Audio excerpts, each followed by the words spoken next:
მოგესალმებით ძვირფასო მეგობრებო. გადავწყვიტე რომ მესამე ნაწილი დღეს დავდო, იმიტომ გამოჩნდა რომ ამ კვირაში ვეღარ მოვიცლიმე და ვეღარ წავიკითხავ. აქედან გამომდინარე ერთი დატვირთვა ექნება ამას, რომ თქვენ წარმოდგენა შეგექმნებათ მოთხრობაზე თვითონ. ზოგადი წარმოდგენა შეგექმნებათ და შემდეგ უკვე დაველოდები მე საიტზე რომ დაიდება მეოთხე ნაწილი და ამის შემდეგ რაღაცა რამდენიმე დღის შემდეგ შეიძლება ეს წვეტა გამოვიდეს ერთი კვირა და ცოტა მეტი, მაგრამ არა უშავს. ყოველ შემთხვევაში გეცოდინებათ თქვენ რომ მოთხრობა რაზეა და რა მიმართულებით მიდის ეს სიუჟეტი, ასე ვთქვათ რა. კარგით, მეტი ჯერჯერობით არაფერი, დავიწყოთ კითხვა. იმ საღამოს კონსტანტინეს ხმა აღარ ამოუღია, იჯდა გამტკნარებული სახით და პრესას ათვალიერებდა. სტუმრების გაცილების შემდეგ თითქოს უხერხულობას შეეპყრო. არავინ იცის რას ფიქრობდა ოჯახის უფროსი, მაგრამ მისი სახის გამომეტყველებიდან ჩანდა, რომ ერის მიმართ სიყვარული და სტუმარ მასპინძლობის საუკუნოვანი ტრადიცია ერთმანეთს დაასჯახებოდა მის გონებაში. ასე უფერულად მიილია ის დღე და გიგაც უჩუმრად გავიდა თავის საძინებელ ოთახში. მეორე დილას კონსტანტინემ თავის პატარა მეგობარს არ შეხმიანებია. ისე ადრიანად წავიდა სამსახურში. საღამოს გვიან დაბრუნდა. გაზეთების მაგიდასთან მჯდარი გიგა კი მოიკითხა, მაგრამ კვლავ უხასიათოდ გამოიყურებოდა. მან იცოდა, რომ მისი ასეთი უჩვეულო მოქმედების მიზეზს გიგა გრძნობდა და მის ახსნას ის არ საჭიროებდა. ამიტომ კონსტანტინე ამ მხრივ მშვიდად იყო და იმ დროს უცდიდა, სანამ თავად არ განელდებოდა ეს ყველაფერი მის გონებაში. ერთ საღამოს ქალბატონმა მარიამმა სამსახურიდან მოზრდილი ჩანთით რამდენიმე ტომატშეკრული საქმე მოიტანა, შემოსასვლელში დადგა და იქვე სამზარეულოდან გამოსულ და მისაღებ ოთახის შესასვლელთან მოსულ კონსტანტინეს და გიგას განუცხადა. ერთი თხოვნა მაქვს თქვენთან. ძალიან დაღლილი და დამწუხრებული ვარ. ეს ჩანთა შემატანინეთ ჩემს ოთახში და მისაღებში შემოვალ და გეტყვით რისი თქმა მსურს. გიგა ჩანთას დასწვდა და შიგნით შეიტანა. მარიამმა ქურთუკი გაიხადა და საკითხზე ჩამოკიდა. კონსტანტინე კი მისაღებ ოთახში მაგიდაზე ხელებ დაყრდნობილი ელოდა მეუღლის სათქმელს. ერთად რომ შეიკრიბა ყველა, მარიამმა მათ ასეთი რამ უთხრა. დღეს გადმომცეს საქმე, რომელიც 10 დღის ვადაში უნდა შევისწავლო კიდეც და დაასკვნაც დავწერო. ჩემს ლუკაზე 2-3 წლით უფროს ბიჭს სასამართლომ დახვრეტის განაჩენი გამოუტანა. მკვლელობაა, განზრახ მკვლელობის მუხლით. არ ვიცი რა მოხდა და რომ გავერკვე, კარგად რომ გავერკვე. მარიამი შეძლების დაგვარად მშვიდად ლაპარაკობდა და ხან გიგას უყურებდა, ხან კი მეუღლეს. განსაკუთრებული სიმშვიდე მჭირდება. მე თუ მას ძალაში დავტოვებ, საქმეს უკვე უმაღლესი საბჭოს პრეზიდიუმი განიხილავს. შემდეგ მოსკოვი და როგორც ძალიან ხშირად ხდება, იქიდან უცვლელი პასუხით ბრუნდება ხოლმე. სასწორზე დევს იმ ახალგაზრდა ადამიანის სიცოცხლე, რომელსაც ცხოვრებაში არაფერი უნახავს. ამიტომ კიდევ ერთხელ გთხოვთ, რომ თავი შეიკავოთ ყოველგვარი ისეთი საქმისაგან, რომელიც იწვევს ხმაურს, განსაკუთრებით დალევისაგან. იქნებ შევძლო და საქმეში აღმოვაჩინო ისეთი ლაფსუსი, რომელიც მომცემს იმგვარი დასკვნის დაწერის საშუალებას, რაც მუხლის გადაკვალიფიცირებას გამოიწვევს. ეს კი გადაარჩენს სიცოცხლეს, ძალიან ახალგაზრდა კაცის სიცოცხლეს. ჩვენი იურისტები მხოლოდ ადამიანების დასჯისთვის კი არ უნდა ვიყოთ მომართულები, არამედ უდანაშაულოს დაცვაზეც უნდა ვიფიქროთ. გასაგებია, მკვლელი ერთი შეხედვით ყოველთვის დამნაშავეა, მაგრამ ჩემი ამოცანა ის არის, გავიგო თუ რამდენად მიესადაგება მას ეს განაჩენი. აი, ეს არის ჩემი სათხოვარი. დაამთავრა მარიამა და მეუღლეს შეხედა იმ თვალით, თუ რას იტყოდა ამის შემდეგ ის. ჩემო ძვირფასო, შენ ისეთი რამ გითხარი ახლა, რომ მე და გიგა იმ 10 დღეს სულ წავალთ და სხვაგან გადავალთ, ოღონ გადარჩეს ადამიანი და თანაც ბავშვი. არავითარი გადასვლა. ჩემს საქმეს მე მივხედავ, მხოლოდ თქვენ მიხედეთ თქვენ თავს და მე არ შემაწუხოთ. წარმოთქვა მეუღლის გამოსვლითნა სიამოვნება მარიამმა და ჩაილაპარაკა. მე მგონი ყველაფერი გარკვეულია. მეორე დილით მარიამის სამსახურში რომ მიდიოდა, მეუღლეს უთხრა, რომ დღეს ადრე დაბრუნდებოდა და ამ საქმეს უნდა ჩაჯდომოდა. მისი გასვლა იყო და კონსტანტინემ სამცრო თავის მოადგილეს, რომ შეცივებულად გრძნობდა თავს და მას მიეხედა ყველაფრისთვის. შემდეგ საძინებელი ოთახიდან ის მძიმე ჩანთა გამოიტანა მისაღებში, სადაც ტომებად ჩალაგებული იმ ახალგაზრდა მამაკაცზე გამოძიებული საქაღალდეები იდო და მის ამოლაგებას შეუდგა. სწრაფად მოძებნა საწყისი ტომი და პირველი ფურცლიდან კითხვა დაიწყო. გიგას ბოდიში მოუხადა, რომ ის სახლში რჩებოდა და მთლიანად გადაერთო ამ გაკრული ხელით შედგენილ ოქმებზე თუ დასკვნებზე. ის არ იყო იურისტი და ამდენად არ ერკვეოდა იურისპრუდენციაში, მაგრამ სამაგიეროდ იყო იმ დონის მოაზროვნე, რომ ალღო მაინც მიიყვანდა ჭეშმარიტ დასკვნამდე. ბუნებრივია, რამდენიმე საათში, სანამ მარიამი სამსახურიდან დაბრუნდებოდა, ვერ მოასწრებდა ამხელა ტომებად შეკრული საქმის გაცნობას, მაგრამ ის კი შეძლო, რომ ზედაპირული დასკვნა მაინც გაეკეთებინა. მეუღლის მოსვლის დრო რომ დადგა, ყველაფერი ისევ ჩანთაში ჩაალაგა და კვლავ თავის ადგილას დააბრუნა. არ გასულა ნახევარი საათი, რომ მარიამი მოვიდა. ცოტა ხანში სახლის ფორმაში გამოწყობილმა სამზარეულოში ძალიან მცირე ულუფით შეიქცია თავი და საქმის შესასწავლად მომართულმა მიაშურა საძინებელ ოთახს, სადაც ტომებით სავსე ჩანთა ეგულებოდა. სანამ შიგნით შევიდოდა, მეუღლემ მისაღებიდან გამოსძახა: მარიამ, ერთი წუთით აქეთ შემოდი. შენ რა, დღეს სახლიდან არ გასულ ხარ? კითხა გაკვირვებულმა ქალმა კონსტანტინეს, როცა ის საშინაო სამოსში სავარძელში ჩამჯდარი მოცოცხლებულ ფორმაში დაინახა. მისმინე ძვირფასო, დღეს მე სამსახურში არ წავსულ ვარ.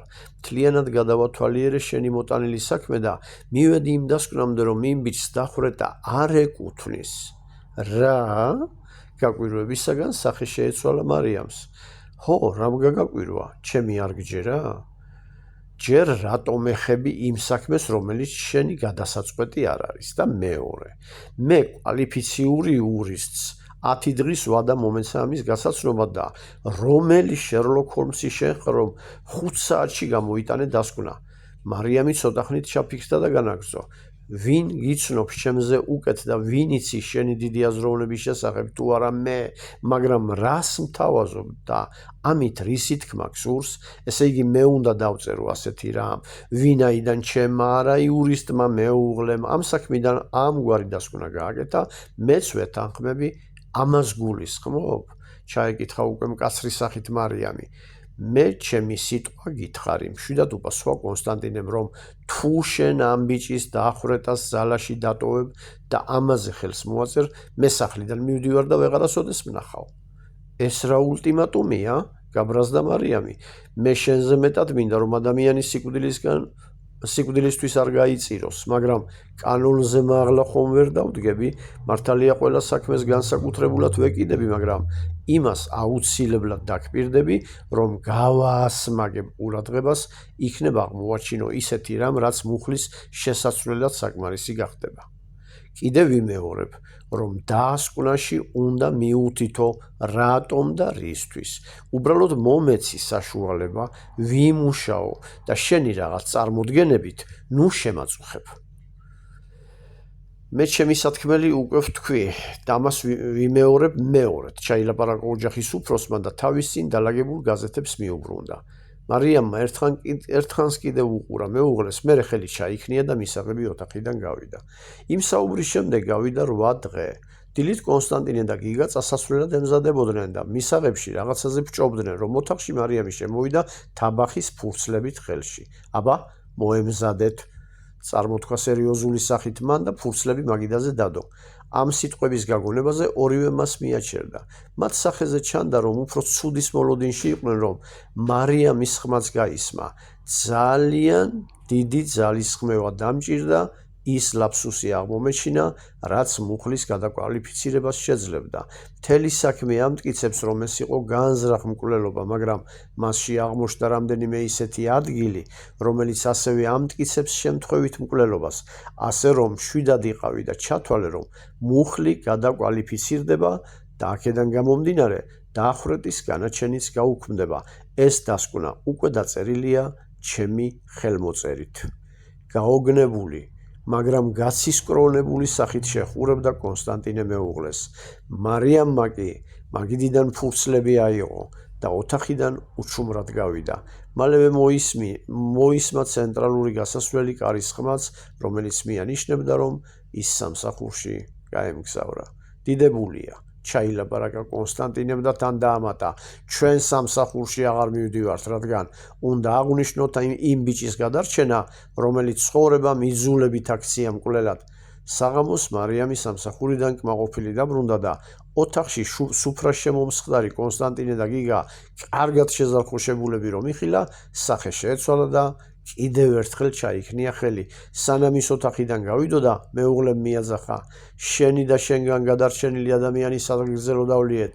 ამ ამბავს ასე როგორ გავატარებდი, აი ამიტომ გაფასებ, ასეთი დიდი გულის ადამიანი რომ ყევხარ.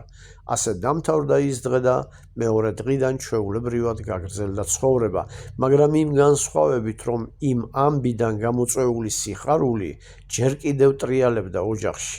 თუმცა ამაზე ხმა აღარავის ამოუღია, განსაკუთრებით ცოლ-ქმარს, რადგან ეს მათი სულიერი მოთხოვნილებიდან ამოსული ჩვეულებრივი მადლის გამოხატულება იყო. მარიამის მიერ დასკვნის დაწერიდან დაახლოებით 1 კვირის თავზე საღამოს შემოსასვლელი კარიდან ზარის ხმა მოისმა. კონსტანტინე და გიგა პრესას ათვალიერებდნენ, დიასახლის იგი სამზარეულოში ვახშამს ამზადებდა, რომ გიგა წამოდგა და კარის გასაღებად გაეშურა. კარი რომ გამოხსნა, ორი სოლიდურად ჩაცმული მამაკაცი დაინახა, რომელთაგან ერთ-ერთ შავი ეგრეთ წოდებული დიპლომატი ეჭირა. გამარჯობა, წარმოთქვა ერთმა, რომელმაც მისალმებაზევე მიაბა მორიგი სიტყვები, ქალბატონი მარიამი აქ ცხოვრობს? დიახ, უთხრა გიგამ, თავის დაქნევით გამოხატული მისალმების შემდეგ და 1 წუთს კართან მოცდას თხოვა მათ, თვითონ კი სახლში შებრუნდა. ქალბატონო მარიამ, ორი მამაკაცი კითხულობთ, წარმოთქვა სამზარეულოს შესვლისას გიგამ. მისაღებ ოთახში შეიპატიჟე და მეც ახლავე მოვალ, იყო პასუხი.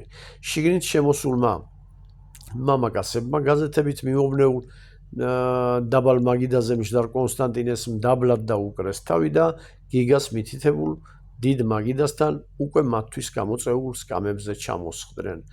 2-3 წუთში მარიამიც გამოშთა და უცნობ სტუმრებს მიესალმა. გისმენთ, ჩვეული მკაცრი გამომეტყველებით და მათგან ცოტა მოშორებით ჩამოჯდა. აშკარა იყო, რომ მამაკაცები ძალიან ნერვიულობდნენ და საუბრის დაწყება უჭირდათ. კონსტანტინე მექანიკურად ათვალიერებდა გაზეთებს და ცალი თვალი და სმენა მათკენ ჰქონდა მიპყრობილი. გიგა წიგნების კარადასთან იდგა, რომლისგან მარჯვნივ ოჯახის უფროსი იყო. პირდაპირ მარიამი, ხოლო მარცხნივ ის ორი ადამიანი იჯდა. ქალბატონო მარიამ, როგორც იქნა დაიწყო ერთ-ერთმა, ჩვენ იმ ახალგაზრდა ბიჭის ბიძები ვართ, დედის და მამის მხრიდან, რომელიც სულ ცოტა ხნის წინ თქვენ იხსენით დახვრეტისაგან. ამოთქვა მარიამმა ისე, რომ სახის გამომეტყველება არ შეუცვლია, თუმცა უფრო ინტერესით მიაჩერდა იმ დაუპატიჟებელ სტუმრებს. ქალბატონო მარიამ, განაგრძო მან, ვინც დაიწყო. როდესაც გავიგეთ, რომ საბოლოო ვერდიქტის გამოსატანად ჩვენი ბიჭის საქმე თქვენ გადმოგეცათ, ვფიქრობდით, რომ როგორმე შეგხვედროდით. გვირჩიეს, რომ თქვენთან არ მოსულიყავით და ახლა ვგრძნობთ, რომ ეს რჩევა სწორი იყო. თქვენ გადაარჩინეთ ბავშვი, რომელიც სრულიად შემთხვევით ბედმა მკვლელად აქცია, რის შესახებაც მთელმა ჩვენმა საახლობლომ იცის. ასეა თუ ისე, სასამართლომ დახვრეტა გამოუტანა და თქვენ ეს განაჩენი გააუქმეთ. ჩვენ ძალიან დიდი სანათესაო გვყავს თითოეულმა მათგანმა თქვენს მიმართ მადლიერების გამოსახატავად გაიღო ის, რაც ებადათ და გააჩნდათ. ხალხმა მოიხსნა ყველა ის სამკაული, რომელიც ზოგიერთისთვის რელიქვიასაც კი წარმოადგენდა. ეს გააკეთეს თქვენი გაუგონარი და უანგარო სიკეთის გამო. ახლა კი თუნებას დამრთავთ, წამოდგა მამაკაცი, მუხლებზე დადებული დიპლომატი მარიამის წინ მაგიდაზე დადო და გადახსნა. წარმოგიდგენთ ამ ყველაფერს. შავი დიპლომატი მთლიანად სავსე იყო ოქროს სხვადასხვა სამკაულებით, რომელთა უმრავლესობას ძვირფასი თვლები ამშვენებდა. მარიამს მოულოდნელობისაგან სახე გაეყინა, მაგრამ წამებში მისმა ღიმილმა გაანეიტრალა უეცრად მიღებული ასეთი გამომეტყველება, რაც გამოწვეული იყო უფრო უხერხულობის მოხსნისთვის. ის ძალიან მყარი ფსიქიკის და მტკიცე ხასიათის ქალბატონი იყო, მაგრამ არა უხეში და მეტადრე უტაქტო. მისდამი ასეთი პატივისცემით მოსული ორი ადამიანი არ უნდოდათ ცუდი ფორმით გაესტუმრებინა და სწორედ ამ ფორმას ეძებდა გონებაში.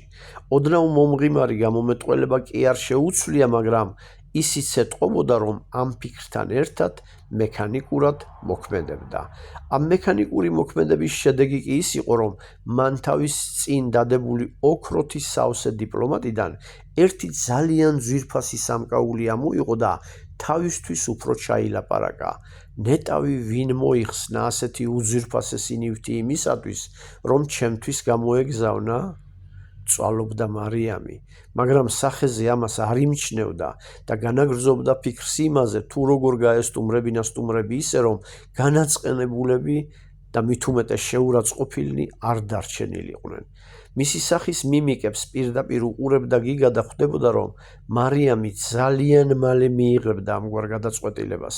სტუმრები კმაყოფილები ჩანდნენ და ფიქრობდნენ, რომ მალე კეთილად დაემშვიდობებოდნენ ოჯახს, მაგრამ უეცრად მოხდა ასეთი რამ. ვითომ გაზეთებში თავჩარგულმა კონსტანტინემ შეამჩნია, რომ მის მეუღლეს ძალიან უჭირდა. ამიტომ ფეხზე წამოიმართა, მაგიდასთან მივიდა და მამაკაცებს მიმართა. მე კონსტანტინე მქვია და ვარ მარიამის მეუღლე. სტუმრებმა კეთილად შეხიმეს. დიახ, ამოთქვეს თითქმის ორივე ერთდროულად. მინდა გითხრათ, რომ თქვენი ბიჭი მე გადავარჩინე, განაგრძო კონსტანტინემ. აქ უკვე სახე შეეცვალათ სტუმრებს და გამოუთქმელი კითხვითი ფორმის იერი მიიღეს. ამ დროს მარიამი საკმაოდ სერიოზული გამომეტყველებით შესცქერის მეუღლეს და ძვირფასეულობიდან ამოღებული ის სამკაული გაშეშებულ ხელებში დარჩენია. კი, მას სურს, რომ მალე დამთავრდეს ეს უჩვეულო მდგომარეობა და სტუმრები კეთილად გააცილოს თავიანთ ძღვენთან ერთად, მაგრამ მის მოსაფიქრებელს, რომ მეუღლე გადაეღობა, ამან დააფიქრა. მარიამს თავისი მეუღლის აზროვნებისა და ადამიანობის იმედი კი ჰქონდა, მაგრამ მაინც ეჭვით შეჰყურებდა, რადგან არ იცოდა, რა ფორმით გააკეთებდა მის გასაკეთებელს. კონსტანტინე კი განაგრძობდა. მართალია დასკვნა ჩემმა მეუღლემ დაწერა, მაგრამ იმისათვის, რომ ამ ბიჭის გადარჩენის ინიციატივა მე მეკუთვნის, ეს ძღვენიც ასევე ჩემია. მარიამს გაშეშებული ხელებიდან ოქროს ნაკეთობა ფრთხილად გამოარტვა, დიპლომატში ჩადო და დახურა. შემდეგ იღლიაში ამოიდო და უკვე დაბნეულ კაცებს მიმართა. წინააღმდეგი ხომ არ იქნებით, რომ ეს საჩუქარი მე ავიღო? მამაკაცებმა ერთმანეთს გადახედეს და ერთმა ძლივს ამოილუღლუღა. ჩვენ ქალბატონ მარიამს მოვართვით და თქვენ კი მისი მეუღლე ბრძანდებით. ამდენად ჩვენთვის მნიშვნელობა არ აქვს, რომელი აიღებთ, რადგან თქვენ ხომ ერთი ოჯახი ხართ?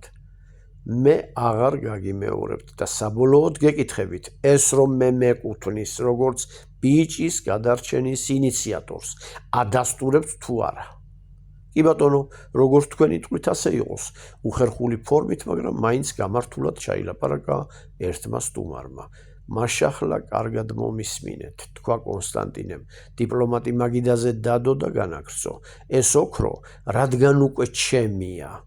მე უკან გიბრუნებთ და გთხოვთ, რომ თითოეულ მათგანს, ვინც ეს გამოგვიგზავნა, უკან ჩამოურიგოთ და მადლიერებაც გადასცეთ ჩვენგან. ჩემი მეუღლე რამდენადაც მკაცრი და სამართლიანია სამსახურში, იმდენად გულმოწყალე და მიმტევებელია ადამიანთა მიმართ. არ ვიცი, რამდენად შეამჩნიეთ მას, თუ როგორ წვალობდა, რომ უხეში ჟესტით არ გაესტუმრებინეთ უკან. ამიტომ წამოეშველე და ნუ მიწყენთ მეც, თუ კი განსხვავებულად მოვიქეცი. მინდა გითხრათ, რომ არც მე მაქვს ცუდი სამსახური და ყოველთვის შეგვიძლია ამგვარი საფასურის მიღება. აბა, მიმოატარეთ ჩვენს ღარიბულად გაწყობილ სახლს თვალი.